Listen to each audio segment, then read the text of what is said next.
When we first started serving, or we decided to serve in missions, I kind of selfishly thought, oh, this would be good for our kids to see. But then throughout the years that we've been doing it and our kids being involved, and I kind of saw the impact that our kids had on other people in the church. I remember our oldest telling us a story about one of his friends saying, I don't want to ever be poor because I won't be happy. And his response was, I've seen the poorest people in the world, and they're some of the happiest people I've ever seen.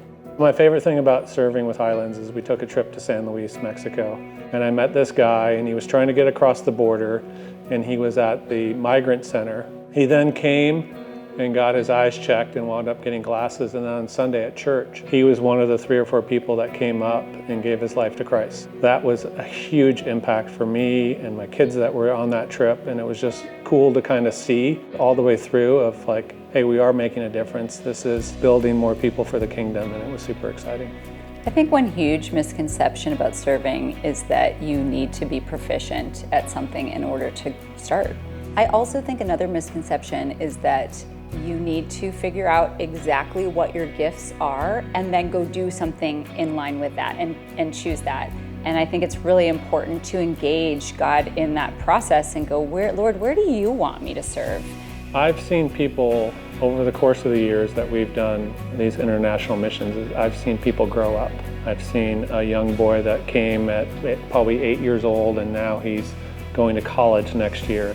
And I've seen that kid go from a kid that didn't want to help or serve anybody to a kid that could run the entire mission trip himself. I've also seen people that have come on a trip and said, they need curtains in this room. And then the next time we went, that person made curtains and brought them down. And now they have curtains in their migrant center because that one person went down on a trip and said, how can I help and what can I bring back? And then we have another example where we had a family, and the church down there had a roof with a hole in it. And I called somebody that I knew. They'd never been down there, and they said, sure, we'll put a brand new roof on that church for them. So I've seen that impact of people get moved in the church by doing these mission trips and doing these things. They think to themselves and they go, how can I help and how can I be involved? And all we've done is just given them that platform to go out and do those things, and then naturally with the Lord and the Holy Spirit through them, they have come up and done these great things. I would say if you are thinking of a particular place that you want to serve, that you think, gosh, I would really like to do that, I just don't feel very gifted in that area, or I don't feel that seems really scary for whatever reason, I would say tell somebody, because most likely they're going to encourage you in the gifting that they see in you.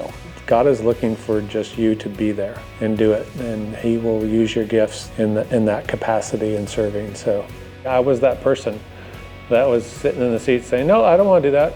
I would say that if you're not sure where you want to serve, spend some time, just you and the Lord. Ask Him, because He's going to reveal to you where He wants you to be, and He'll put that passion in your heart for where He wants you to be.